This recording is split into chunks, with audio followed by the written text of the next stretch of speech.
Section 42 of NDPS act. ఆ తర్వాత sir okay permit అన్న తర్వాత అప్పుడు ఎస్ఐ గారికి అధికారము ఆ యాక్ట్ ప్రకారం ఆ NDPS పట్టుకోవడానికి అధికారం వస్తుంది. వచ్చినప్పుడు ఏం సార్ ఫస్ట్ దీనిలో చాలా కేర్ఫుల్గా ప్రతి ఒక్కటి చూడాల్సి వస్తుంది. NDPS యాక్ట్లో ఫస్ట్ జీడీ ఎంట్రీ పెట్టాలి. జీడీ పేజ్ ఏ పేజ్లో ఏ లైన్లో ఏ నెంబర్ ప్రకారము ఇన్ఫర్మేషన్ వచ్చింది రాష్ట్రము అనేది కోర్టులో రేపు ఎస్ఐ గారికి ఎఫ్ఐఆర్ ఇష్యూ చేసిన ఆఫీసర్కి మా ఎస్ఐ గారిని కూడా దాంట్లో నేను సీజింగ్ ఆఫీసర్ ఫస్ట్ పడుతున్నది ఎస్ఐ గారు. అదే క్వశ్చన్ ఎస్ఐ గారికి పెంచింది. వాళ్ళు చిన్న చిన్న దాంట్లో NDPS డిఫెన్స్ లాయర్స్ మన కేసులు మనతో గుంజుకొని మనం గబ్బు లేపి ఇన్వెస్టిగేషన్ ప్రాసిక్యూషన్ అసలు మనం గెలవకుండా చేస్తాం. ఆ చిన్నవి కూడా మనం ఇవ్వకుండా వాళ్ళకి చేయాలి అని అంటే NDPS యాక్ట్ క్లియర్గా తెలిసి ఉండాలి.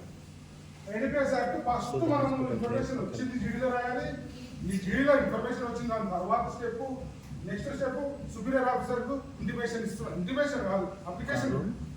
నేను పోయి పట్టుకోవాలన్నా వద్దు నాకు పట్టుకోవడానికి అనుమతి ఇవ్వగలరు అని ఎస్ఐ గారు సిఐ గారికి అది కూడా జీడీలో పలానా నెంబర్ ప్రకారం పలానా డేట్ రోజు పలానా నెంబర్ ప్రకారం జీడీ.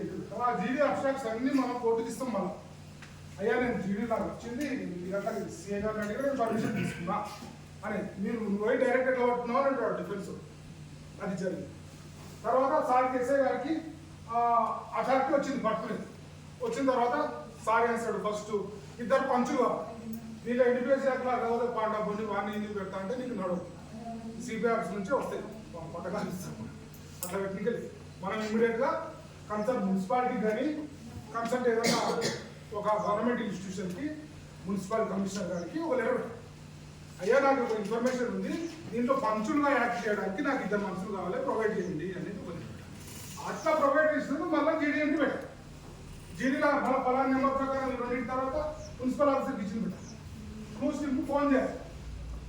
అయ్యా నువ్వు కెమెరాలు ఈ క్లూస్ టీమ్ ఎక్విప్మెంట్ అన్ని తీసుకొని ఇమ్మీడియట్గా నువ్వు పొజిషన్ కాదు పలానా సీన్ దగ్గర వచ్చి నువ్వు వెండి పక్క పెట్టుకొని ఉదాహరణ తాగుకొని ఉదాహరణ కనబడుతుందా నీకు తెలుసుకోండి ఉదాహరణ ఉండు అని క్లూస్ టీమ్కి చెప్పాను. నేను పలానా విధంగా చెప్పినా అని చెప్పి ఎస్ఐ గారు మళ్ళా జీడీగా అది కూడా ఇంటిమేషన్ నువ్వు ఇచ్చే టైం లేదు. ఇప్పుడు మనం మాది రూరల్ ఆమండలు షాద్నగర్లో క్లూస్ టీమ్ ఉంటుంది. ఇంటిమేషన్ ఎప్పుడు పంపాలి ఆయన ఎప్పుడు రావాలి ఆ క్లూస్ టీమ్కు పుణ్యకాలం కష్టం. నేను ఫోన్ ద్వారా అది మళ్ళీ అది కూడా జుగాడే నేను చెప్పేది.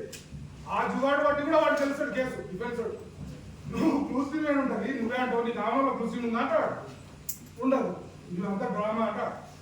కాబట్టి ఫోన్ ద్వారా నేను చెప్పేదంటే వాళ్ళు 30 కిలోమీటర్లు బయలుదేరి ఉరికొచ్చేసారు 10 నిమిషాలు గంటలు వచ్చి ఉన్నారు అని చెప్పుకుంటే ఎస్ఐ గారితో వర్షం అది కూడా మన జీడీలో నేను క్లూస్ టీమ్కి information clues team first CI గారి పర్మిషన్ NDPSలో సిఐ గారి పర్మిషన్ జీడీ అది జీడీ ఫస్ట్ సిఐ గారి పర్మిషన్ జీడీ ఎంట్రీ తర్వాత మున్సిపల్ కమిషనర్ పంచుల గురించి ఒకటి ఇవ్వాలి అది ఒకటి జీడీ ఎంట్రీ కంపల్సరీ. తర్వాత క్లూస్ టీమ్ ఇచ్చిన తర్వాత క్లూస్ టీమ్ వాళ్ళ దగ్గర ఇప్పుడు అవన్నీ అవి ఇవి మర్డర్ ఎక్విప్మెంట్ ఉంటాయి కానీ దాన్ని కొలవడానికి కానీ చిన్న చిన్న ఉండవు. ఇంటి electric weighing machine electronic weighing machine అవి మనం ఎలక్ట్రానిక్ వేయింగ్ మిషన్ కూడా మనం ఇమ్మీడియట్గా మనం అంత మన అక్కడ కిరాణా షాప్లో పాండాపులు ఏవో ఉంటాయి బంగారం షాపులో కూడా ఉంటుంది 20 ఒక గంట ఇస్తాం తీసుకోవాలి. అది కూడా జీడీ ఎంట్రీ పెట్టుకోవాలి. ఎలక్ట్రిక్ వేయింగ్ మిషన్ నేను తీసుకున్నా నేను పలానా తీసుకున్నా తెచ్చి పెట్టుకున్నా అనేది అది కూడా క్లియర్గా అది కూడా ఆయన బిజినెస్ పెడతాం కదా సార్ ఎలక్ట్రికల్ వేయింగ్ మిషన్ తీసుకున్నాను ఇవన్నీ అందుకే నేను జీడీ ఎంట్రీ పెట్టామంటున్నాను. ఇవన్నీ మళ్ళీ లాస్ట్ విట్నెస్ సెట్ చేసుకోవచ్చు అని 14 వెళ్తాం.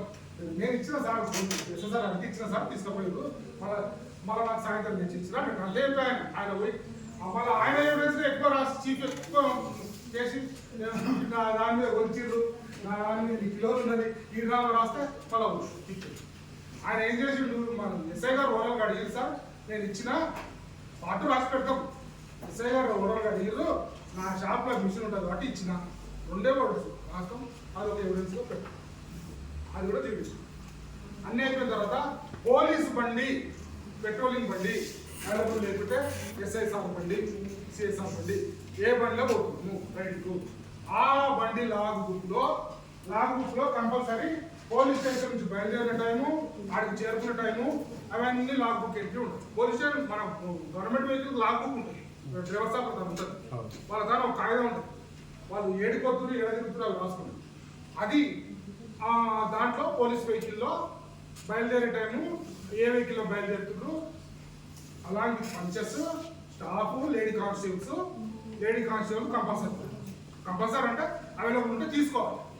ఇఫ్ ఇన్ కేసు ఆడ లేడీ ఉంటే మనకి ఇబ్బంది. అందరూ ఫలానా నేను ఎస్ఐ గారిని ఫలానా మందిని నా షాప్లో ఫలానాన్ని తీసుకొని ఫలానా వాహనంలో ఫలానా టైంకు పోలీస్ స్టేషన్కి బయలుదేరి ఫలానా దగ్గరికి నా బండి కనబడుతుంది వేరే దగ్గరికి కాపు రాసుకొని ఉన్నా. వాడు వచ్చినాక పట్టుకుంటాడు. మళ్ళీ దీంట్లో దిగువాడు ఉంటుంది.